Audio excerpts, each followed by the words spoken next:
Hello all. நம்ம எல்லாரும் daily ஏதாவது நம்ம லைஃப்பில் சேஞ்ச் பண்ண ட்ரை பண்ணுவோம். Like diet, time management, gym, study, savings, இப்படி ஏதாச்சும் ஒன்று ரெகுலராக பண்ணணும் அப்படின்னு திங்க் பண்ணுவோம். ஆனால் 2 நாள் ஆகும்போதே அந்த பிளான் எல்லாம் காற்றுல கரைஞ்சு போயிடும். அதுக்கு என்ன ரீசன்? மோட்டிவேஷன் இல்லையா? மேபி இருக்கலாம். பட் உண்மையை சொல்லணும்னா சிஸ்டம் இல்லை. இப்போ உங்களுக்கு ஒரு குட்டி ஸ்டோரி சொல்கிறேன். ஒரு சின்ன வில்லேஜில் அன்பு அப்படின்னு ஒரு பையன் இருந்தான். அவனோட ஃபேமிலி தெரு முனையில் ஒரு பொட்டி கடை வச்சுருந்தாங்க. கொஞ்சம் கஷ்டப்படுற ஃபேமிலி தான். அன்புக்கும் பெருசாக படிப்பு வரலை. பிலோ ஆவரேஜ் ஸ்டூடெண்ட்டாக தான் இருந்தான். குடும்ப சூழல் தெரியாமல் ஜாலியாக சுற்றிட்டு இருந்தான். ஒரு நாள் அன்புவோட கடையை பர்மிஷன் இல்லாமல் கடை போட்டிருக்காங்கன்னு சொல்லி அவங்களோட வருமானத்துக்குன்னு இருந்த கடையை கவர்மெண்ட் இடிச்சிருச்சு. அவங்களோட வாழ்வாதாரம் போயிருச்சு. அப்பதான் அன்புவுக்கு தான் படிச்சு பெரிய ஆள் ஆகணும் அப்படின்னு ஒரு வெறி வந்திருக்கு. ஸ்கூல்ல பிலோ ஆவரேஜ் ஸ்டூடெண்டா இருந்த அன்பு இனிமே படிக்கணும் அப்படின்னு முடிவு பண்ணி அவனோட கிளாஸ் டீச்சர்கிட்ட ஹெல்ப் கேட்குறான். அவனோட ஆர்வத்தை புரிஞ்சுக்கிட்ட டீச்சர் அவனை, நீ டெய்லி ஒரு 15 நிமிஷத்துக்கு எந்த விதமான டிஸ்ட்ராக்ஷன்ஸும் இல்லாம ஒரு கொஸ்டினை படிச்சு டெஸ்ட் எழுதிட்டு வந்து என்கிட்ட காட்டணும் அப்படின்னு சொல்ல, அன்புவும் டீச்சர் சொன்ன மாதிரியே பண்ண ஸ்டார்ட் பண்றான். முதல் மாசம் எதுவுமே மாறல. அதே பிலோ ஆவரேஜ்ல தான் இருந்திருக்கான். இருந்தாலும் அவன் நம்பிக்கையை இழக்காம தொடர்ந்து படிச்சு டெஸ்ட் எழுதி டீச்சர்கிட்ட காட்டிட்டு இருந்திருக்கான். 2வது மந்த்தும் பெருசா சேஞ்சஸ் ஆன மாதிரி தெரியல. இருந்தும் தொடர்ந்து படிச்சுக்கிட்டே இருந்திருக்கான். ஒரு 6 மாதம் ஆகிறப்ப அவனோட ஸ்கூல் டேர்ம் டெஸ்ட்டில் இம்ப்ரூவ்மெண்ட் பார்க்க ஆரம்பிச்சிருக்கான். மார்க் இன்க்ரீஸ் ஆகிட்டே இருந்திருக்கு. இந்த மோட்டிவேஷன் எடுத்துக்கிட்டு அன்பு இன்னும் தீவிரமாக படிக்க ஸ்டார்ட் பண்ணுறான்.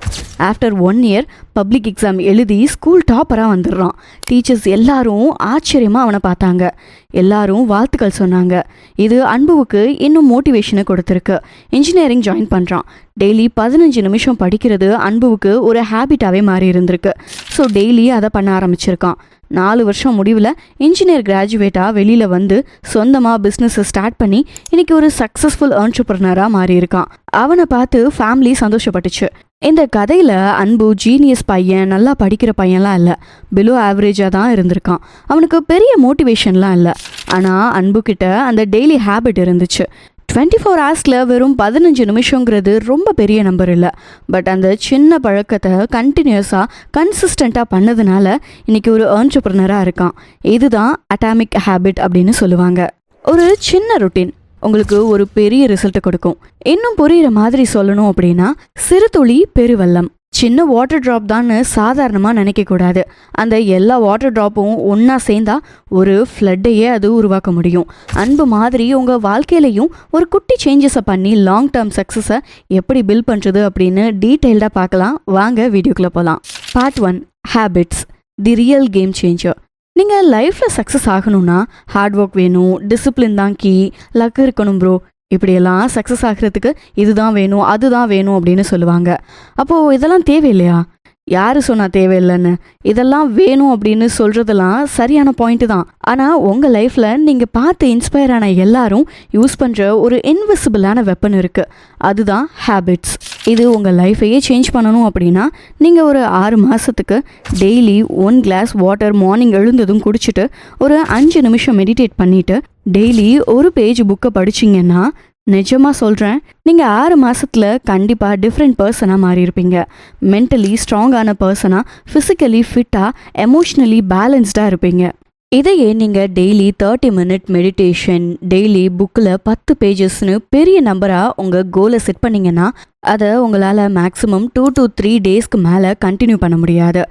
காரணம், நம்ம பிரெயினோட டிசைன் என்னன்னா, என்றைக்கும் இல்லாத திருநாளா திடீர்னு ஒரு புது ரொட்டீனை எடுத்ததும் பெருசாக பண்ணணும்னு பண்ணும்போது பிரெயின் ஷாக் ஆகிடும். இவ்வளோ பெரிய டாஸ்கா அப்படின்னு நினைக்கும். ஸோ மேக்ஸிமம் 2 நாளைக்கு மேலே பிரெயினால் அவ்வளோ பெரிய சடன் சேஞ்சஸை ஹேண்டில் பண்ண முடியாமல் பர்ன் அவுட் ஆகிடும். இதனால் உங்களால் ஒரு ரொட்டீனை லாங் டேர்முக்கு கொண்டு போக முடியாது. இதையே நீங்கள் சின்ன சின்ன கோலாக செட் பண்ணும்போது உங்கள் பிரெயினுக்கு ஓகே, இது ஜஸ்ட்டு 5 நிமிஷம் தான், அப்போது இது ஈஸி பீஸி டாஸ்க்கு தான் அப்படின்னு கன்வின்ஸ் ஆகிடும். டெய்லி ரொட்டீனில் ஆட் பண்ணும்போது அது லாங் டேர்முக்கு கொண்டு போக முடியும். ஸோ எடுத்ததும் 100% இன்புட் கொடுக்கணும் அப்படின்னு நினைக்காம டெய்லி 1% இம்ப்ரூவ் பண்ணுங்கள்.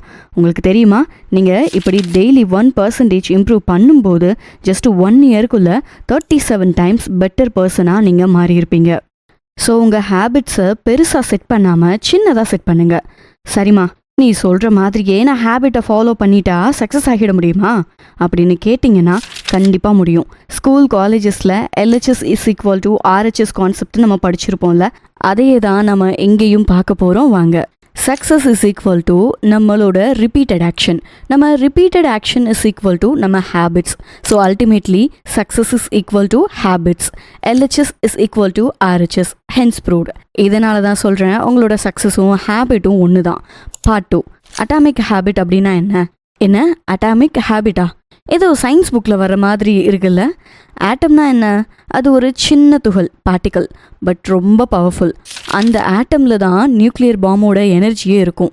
அதுபோல தான் இந்த அட்டாமிக் ஹேபிட்டும். ஒரு சின்ன சிம்பிளான ரொட்டீனாக ஸ்டார்ட் ஆகுது, இன்விசிபிளாக டெவலப் ஆகுது, ஆனால் நினச்சி பார்க்க முடியாத அளவுக்கு இம்பேக்டை கொடுக்குது. எக்ஸாம்பிளுக்கு சொல்லணுன்னா, டெய்லி 5 நிமிஷம் ஸ்ட்ரெச்சிங் பண்ணால் 6 மாதத்துக்கு பேக் பெயின் போயிடும். டெய்லி 2 நிமிஷம் ப்ரீத்திங் எக்ஸசைஸ் பண்ணால் 3 மாதத்தில் ஆங்ஸைட்டி ட்ராப் ஆகிடும். டெய்லி 10 நிமிஷம் கம்யூனிகேஷன் ப்ராக்டிஸ் பண்ணால் 1 இயரில் TEDxல டாக் கொடுக்குற அளவுக்கு பேச முடியும். இன்றைய காலகட்டத்தில் எல்லாரும் சீக்கிரம் ரிச் ஆகிடலாம் அப்படின்ற கோட்பாடை கேட்க ரெடியாக இருப்போம். ஆனால் டெய்லி பெட்டர் ஆகிறது அப்படின்ற கோட்பாட்டுக்கு யாருமே ரெடியாக இல்லை. பல பேருக்கு இந்த டெய்லி பெட்டர் ஆகு அப்படின்ற கோட்பாடு தான் அவங்களோட லாங் டேர்ம் சக்ஸஸ்க்கு பேஸ் அப்படின்னு தெரியாமல் இருக்கு. ஸோ ஞாபகம் வச்சுக்கோங்க, small changes is equal to big transformations. Part 3, the 4 laws of habit building. சரி, இப்போது நீங்கள் ஒரு புது ஹேபிட்டை பில்ட் பண்ணுறதுக்கு ரெடியா? அது என்ன பெரிய கம்ப சூத்திரமா? டெய்லி சின்ன ஹேபிட்டை பண்ணணும் அவ்வளோதானே. இதில் வேற என்னத்தை பார்க்குறது? சரி, சப்ப மேட்ரு சால்ட் வாட்டர் தான். ஆனால் இங்கே பிரச்சனை உங்கள் பிரெயினில் இருக்குது. நீங்கள் புதுசாக ஒரு விஷயம் பண்ண ஃபோர்ஸ் பண்ணும்போது உங்கள் பிரெயின் அதை அக்செப்ட் பண்ணி அடாப்ட் பண்ணணும். எக்ஸாம்பிளுக்கு சொல்லணுன்னா, யூனிவர்சல் ப்ராப்ளமையே எடுத்துப்போம். படிக்க புக்கு ஓப்பன் பண்ணும்போது 2 லைன் தான் படிச்சிருப்போம். அதுக்குள்ளே நமக்கு படிக்கிற இன்ட்ரெஸ்டே போயிடும். தூக்கமாக வரும், போர் அடிக்கும். சரிதானே? அது ஏன் அப்படி நடக்குது அப்படின்னு தெரியுமா? ஏன்னா படிக்க புக் எடுக்கிறது போரான விஷயம் அப்படின்னும் கஷ்டமான விஷயம் அப்படின்னும் ஆல்ரெடி பிரெயினில் ஃபீட் ஆகியிருக்கு. அதனால தான் கான்சன்ட்ரேஷன் பண்ண முடியாமல் போயிருக்கு. ஸோ நீங்கள் புதுசாக ஒரு ஹேபிட்டை அடாப்ட் பண்ண பிரெயினை ஃபோர்ஸ் பண்ணும்போது பிரெயின் அக்செப்ட் பண்ணுற மாதிரி அந்த ஹேபிட்டை பண்ண வைக்கணும். இல்லைனா ஆல்ரெடி சொன்னது போல் புது மாப்பிள்ள கணக்காக ஒரு ஜோஸில் 2-3 நாள் பண்ணுவீங்க, அப்புறம் அவ்வளோதான், கிவ் அப் பண்ணிடுவீங்க. ஸோ அதுக்கு தான் ஹேபிட்ஸ் எப்படி ஒர்க் பண்ணுது அப்படின்னு தெரிஞ்சுக்கணும். அதுக்கு ஒரு 4 laws இருக்குது. அது என்னென்னு பார்த்துருவோமா? இதில் first law, make it obvious. Visible habit cues. ஒரு விஷயம் புதுசாக ட்ரை பண்ணும்போது அது ஞாபகம் இருக்கிறதே ரேரு, அதை மறக்கிறதுக்கு வாய்ப்பு இருக்குது. அப்போது அந்த புது விஷயம் நமக்கு பரிச்சயமாகிற வரைக்கும் கஜினி சூர்யா மாதிரி கண்ணில் படுற இடத்துலலாம் அந்த ஹேபிட்டுக்கான திங்ஸை வைக்கணும். அதை நீங்கள் பார்க்கும்போதெல்லாம் ஆமாம் இதை பண்ணணும் அப்படின்னு ஞாபகம் வரணும். உங்கள் பிரெயினில் அது ரிஜிஸ்டர் ஆகும். எக்ஸாம்பிளுக்கு, டேபிள் மேலே நீங்கள் படிக்கணும் அப்படின்னு டிசைட் பண்ணுற புக்கை உங்கள் கண்ணுக்கு படுற மாதிரி வைக்கணும். ஸோ டேபிள் பக்கம் போகிறப்ப அந்த புக்கை பார்க்குறப்ப படிக்கணும் அப்படின்னு தோணும். ஜிம் பேக்கை டோர் பக்கத்தில் வச்சுருந்தா மார்னிங் ஒர்க் அவுட் போகணும் அப்படின்னு ரிமைண்டர் ஆகும். இன்னொரு மெத்தடும் இருக்குது, அதுதான் ஹேபிட் ஸ்டாக்கிங். அதாவது புதுசாக ட்ரை பண்ண போகிற விஷயத்த ஆல்ரெடி இருந்த பழைய ஹேபிட் கூட இணைச்சு பண்ணுறது. உதாரணத்துக்கு, டெய்லி மார்னிங் எழுந்ததும் ப்ரஷ் பண்ணுறது அப்படின்றது ஒரு பழக்கப்பட்ட ஓல்டு ஹேபிட். அப்போது அந்த ஓல்டு ஹேபிட் கூட ஒரு புது ஹேபிட்டை ஆட் பண்ணிக்கலாம். எப்படின்னா, ப்ரஷ் பண்ணதும் புக்கில் ஒரு பேஜை படிக்கணும். இப்படி நீங்கள் பண்ணும்போது உங்கள் பிரெயின் ஓல்டு ஹேபிட்டோட இந்த புது ஹேபிட்டையும் கனெக்ட் பண்ணிக்கும். ஸோ கொஞ்ச நாள்லையே ஆட்டோமேட்டிக்காக ப்ரஷ் பண்ணதுக்கு அப்புறமா நீங்கள் அடுத்து புக் ரீட் பண்ணணும் அப்படின்னு நினைக்க ஆரம்பிச்சிருவீங்க. 2வது லா, மேக் இட் அட்ராக்டிவ். இது இந்த பாட்டோட ஸ்டார்டிங்கில் சொன்ன மாதிரி தான். நீங்கள் பண்ணுற ரொட்டீன் போர் ஆகும்போது உங்கள் மைண்டு அந்த ரொட்டீனை ரிஜெக்ட் பண்ணும். ஸோ இன்ட்ரெஸ்டிங்கான ஹேபிட்டோட இந்த நியூ ஹேபிட்டை கனெக்ட் பண்ணிக்கோங்க. உதாரணத்துக்கு, மியூசிக் கேட்டுக்கிட்டே ஜாகிங் போங்க, மார்னிங் டீ குடிச்சிக்கிட்டே ஜேர்னலிங் பண்ணுங்கள், ஒர்க் அவுட் பண்ணும்போது ஃபேவரட் பாட்காஸ்ட்டை கேளுங்க. இதுக்கு பேர் தான் டெம்டேஷன் பண்ட்லிங். நமக்கு பிடிச்ச ஃபேவரட் விஷயங்கள் கூட நியூ ஹேபிட்ஸை இன்க்ளூட் பண்ணுறது. இது ஒரு பவர்ஃபுல்லான டெக்னிக். இப்படி பண்ணும்போது உங்களுக்கு போரே அடிக்காது. 3வது லா, மேக் இட் ஈஸி. இந்த வீடியோவோட கருவை தான் இந்த லாவில் நம்ம பார்க்க போகிறோம். நீங்கள் டேரெக்டாக 1 hour படிக்கணும் அப்படின்னு சொல்லிட்டு ஸ்டார்ட் பண்ணால் 3 நாளைக்கு அப்புறம் அந்த ரொட்டீன் காணாமல் போயிடும். So start with 2 minute rule. 2 நிமிஷம் ரீடிங், 2 நிமிஷம் ரைட்டிங், 2 நிமிஷம் ஒர்க் அவுட். பிகாஸ் கன்சிஸ்டன்சி அப்படின்னு ஒன்று வரும்போது தான் டியூரேஷன் இம்ப்ரூவ் ஆகும். முதல்ல ஆரம்பிங்க, அப்புறமா இம்ப்ரூவ் பண்ணிக்கலாம். 4வது லா, மேக் இட் சாட்டிஸ்ஃபையிங். நீங்கள் ஹேபிட்டை ஃபாலோ பண்ணும்போது அது உங்களுக்கு ஹாப்பினஸை கொடுத்தா தானே கண்டினியூவாக பண்ண முடியும். ஸோ ரிவார்ட் சிஸ்டமை க்ரியேட் பண்ணுங்கள். வேற ஒன்றும் இல்லை, எப்படி சின்ன குழந்தைங்களுக்கு சோறு ஊட்டும் போது நீ இதை ஃபுல்லாக சாப்பிட்டதுக்கப்புறம் உனக்கு சாக்லேட் கொடுப்பேன் அப்படின்னு சொல்கிறோமோ அந்த மாதிரி தான். உங்களுக்கு நீங்களே ஒரு அப்ரிஷியேஷனை கொடுத்துக்கோங்க. எக்ஸாம்பிளுக்கு நீங்கள் ஒரு 10 நிமிஷம் டெய்லி வாக்கிங் போயிட்டு வந்ததும் கேலண்டரில் டிக் போடுங்க. அதை பார்க்கும்போது உங்கள் பிரெயினோட ஹாப்பி ஹார்மோனான டோபமின் ரிலீஸ் ஆகும். ரொட்டீனை பண்ணி முடிச்சதுக்கப்புறம் கேலண்டர் அல்லது புக்கில் ஸ்டார் ஸ்டிக்கர் போடுங்க. அதை பார்க்கும்போது உங்களுக்கு ஒரு மோட்டிவேஷன் கிடைக்கும். நீங்கள் பண்ணுற விஷயங்களை இன்ஸ்டாகிராம் ஸ்டோரிஸில் ஷேர் பண்ணுங்கள். அப்போ உங்களுக்கு ஒரு இன்ஸ்டன்ட் சப்போர்ட் கிடைக்கும். அதுக்கப்புறம் ஒரு மோட்டிவேஷன் இருந்துக்கிட்டே இருக்கும். Win the day every day, that is the game. So ஹேபிட்டை பில்ட் பண்ணுறதுக்கான 4 லாஸ் என்னென்ன? ஹேபிட் விஷுவலாக இருக்கணும், ஃபன்னாக இருக்கணும், ஈஸியாக இருக்கணும், ஃபீல் குட்டாக இருக்கணும். 4வது பார்ட் ஐடென்டிஃபை ஷிஃப்ட். ஓகே மக்களே, இதுவரை ஹேபிட் எப்படி பில்ட் பண்ணுறது அப்படின்னு பார்த்துட்டோம். இந்த பார்ட்டில் ஹேபிட்ஸ் எப்படி நம்ம பர்சனாலிட்டியை மாற்றுது அப்படின்னு பார்க்கலாம். எங்கே இருந்து தான் ரியல் டிரான்ஸ்ஃபர்மேஷன் தொடங்குது. ஒரு ஹேபிட் லாங் டேர்முக்கு கண்டினியூ ஆகுது அப்படின்னா அது உங்கள் ஐடென்டிட்டியோட மேட்ச் ஆகணும். எக்ஸாம்பிளுக்கு, நான் ரன்னிங் ஓடணும் அப்படின்னு சொல்லாமல் நான் ஒரு ரன்னர் அப்படின்னு சொல்லுங்கள். நான் எழுத ட்ரை பண்ண போகிறேன் அப்படின்னு சொல்லாமல் நான் ஒரு ரைட்டர் அப்படின்னு சொல்லுங்கள். இதுதான் ஐடென்டிட்டி பேஸ்டு ஹேபிட்ஸ். ஃபர்ஸ்ட்டு நீங்கள் எனக்கு படிக்க பிடிக்கும் அப்படின்னு சொல்ல ஆரம்பிங்க.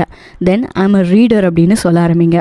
2018 யூபிஎஸ்சி எக்ஸாமில் ஆல் இண்டியா ரேங்க் 5 வந்த ஸ்ருஷ்டி ஜெயந்த் தேஷ்முக் பற்றி கேள்விப்பட்டிருக்க மாட்டீங்க. அவங்க ஒரு கெமிக்கல் இன்ஜினியரிங் ஸ்டூடெண்ட். ஆனால் அவங்க காலேஜில் படிக்கும்போதே நான் வெறும் ஸ்டூடெண்ட் இல்லை, நான் ஒரு ஃப்யூச்சர் சிவில் சர்வெண்ட் அப்படின்னு அவங்களே சொல்லிப்பாங்களாம். டெய்லி 6 hours படிப்பு, மெடிடேஷன், ஜேர்னலிங், செல்ஃப் ரிஃப்ளெக்ஷன், இப்படி ஒரு ஹேபிட் கூட ஸ்கிப் பண்ணாமல் இருந்திருக்காங்க. என்டர்டெயின்மெண்ட் விஷயங்களான டிவி, சோஷியல் மீடியா, சேட்டிங்ஸ் இது எல்லாத்தையும் கம்ப்ளீட்டாக அவாய்ட் பண்ணியிருக்காங்க. இது எல்லாத்துக்கும் ரீசன் நான் ஒரு டிசிப்ளின்ட் ரெஸ்பான்சிபிள் ஆஃபீஸர் அப்படின்னு அவங்களுக்கே சொல்லிக்கிட்டது தான். அதுதான் ஐடென்டிட்டி. இவங்களோட இந்த இன்புட்கான அவுட்புட் ரிசல்ட் என்ன தெரியுமா? அவங்களோட ஃபர்ஸ்ட் அட்டெம்ப்ட்லேயே ஆல் இண்டியா ரேங்க் 5 வந்திருக்காங்க. அதுதான் power of belief and habits. So நான் சீக்கிரம் எழுந்திருக்கணும் அப்படின்னு சொல்லாமல் நான் சீக்கிரம் எழுந்துடுறேன் அப்படின்னு சொல்லுங்கள். நான் வெயிட் கம்மி ஆகணும் அப்படின்னு சொல்லாமல் நான் ஒரு ஹெல்த்தி பர்சன் அப்படின்னு சொல்லுங்கள். பிகாஸ் ஹேபிட் அப்படிங்கிறது நீங்கள் யாராக மாற விரும்புகிறீங்களோ உங்களோட அந்த நியூ வேர்ஷனுக்கு நீங்கள் கொடுக்கக்கூடிய வாக்கு. அதுதான் உங்கள் நியூ ஐடென்டிட்டியில் நீங்கள் வைக்கிற நம்பிக்கையோட சக்தி. கோல் அப்படிங்கிறது ஒரு புக்கை ரீட் பண்ணுறது கிடையாது. கோல் அப்படிங்கிறது ஒரு ரீடராக மாறுறது. கோல் அப்படிங்கிறது யோகா பண்ணுறது கிடையாது. கோல் அப்படிங்கிறது காமாக நடுநிலையான பர்சனாக மாறுறது. ஓகே கைஸ், வீடியோவோட எண்டுக்கு வந்தாச்சு. இந்த வீடியோவில் நீங்கள் கற்றுக்கிட்டதை வெறும் நாலேஜாக மட்டும் எடுத்துக்காமல் உங்களுக்கான அட்டாமிக் ஹேபிட்ஸாக க்ரியேட் பண்ணி டிரான்ஸ்ஃபர்மேஷன் ஆகுங்க. ரொம்ப பெரிய கோல்ஸை செட் பண்ணாமல் சின்ன சின்ன கோல்ஸாக செட் பண்ணுங்கள். ஹேபிட்ஸ் எப்படி ஒர்க் அவுட் ஆகுது அப்படின்னு தெரிஞ்சுக்கிட்டு ஹேபிட் ஸ்டாக்கிங், டெம்டேஷன் பண்டில் அட்ராக்டிவாக ஈஸியாக பண்ணுங்கள். நாளைக்கு பார்த்துக்கலாம் அப்படின்னு தள்ளி போடாமல் இன்றைக்கே ஸ்டார்ட் பண்ணுங்கள். மண்டேலேருந்து பார்த்துக்கலாம், மோட்டிவேஷன் வரட்டும் அப்படின்னு வெயிட் பண்ணாமல் டெய்லி 1% இம்ப்ரூவ் பண்ண பாருங்கள். ஸ்டார்டிங்கில் ஒரு சின்ன சேஞ்ச் கூட ரொம்ப அரிதாக தான் வர்த்தியாக ஃபீல் பண்ணப்படும். முடிவில் அந்த சின்ன சேஞ்சஸ் தான் ஒரு தடுக்க முடியாத மொமெண்டமாக இருக்கும். ஸோ சின்ன விஷயம் தானே அப்படின்னு அலட்சியமாக இருக்காதீங்க. இங்கே யாரும் தற்செயலாக சக்ஸஸ்ஃபுல்லான பர்சனாக மாறலை. சக்ஸஸ் அப்படிங்கிறது லக்கில் இல்லை, அது பிளான்டு, ரிப்பீட்டட் அண்ட் ஸ்டாக்டு. எறும்பு ஊற ஊற கல்லும் தேயும் அப்படின்னு சொல்லுவாங்க. சின்ன எறும்பு தான், ஆனால் அந்த எறும்பு தொடர்ந்து ஒரு கல்லில் ஊர்ந்து போகும்போது அந்த கல் கூட தேஞ்சு போகும். ஸோ சின்ன விஷயந்தான், ஆனால் அந்த சின்ன விஷயத்த நீங்கள் கண்டினியூஸாக கன்சிஸ்டண்ட்டாக பண்ணிகிட்டே இருக்கும்போது ஆட்டோமேட்டிக்காக நீங்கள் சக்ஸஸ்ஃபுல்லாக மாறுவீங்க. உங்கள் லைஃப்பை ஷேப் பண்ணுறது லக்கு கிடையாது, டெய்லி ஒரு ஸ்மால் ஹேபிட் தான். ஸோ இன்றைக்கி ஸ்டார்ட் பண்ணுங்கள். ஒன்று மட்டும் நல்லா புரிஞ்சுக்கோங்க, நீங்கள் டெய்லி பண்ணுறது தான் உங்கள் கேரக்டர் தான் உங்கள் future. So this is your time, this is your identity and this is your journey. இந்த வீடியோ உங்களுக்கு பிடிச்சிருந்தா நம்ம சேனலை லைக் பண்ணிக்கோங்க. வீடியோ பற்றின கருத்துக்கள் ஏதாவது இருந்துச்சுன்னா கமெண்ட் பாக்ஸில் பதிவிடுங்க. மீண்டும் இன்னொரு டாப்பிக்கில் உங்களை மீட் பண்ணுறேன். அது வரைக்கும் நம்ம சேனலை சப்ஸ்கிரைப் பண்ணிவிட்டு வெயிட் பண்ணுங்கள். See you on another video. Bye.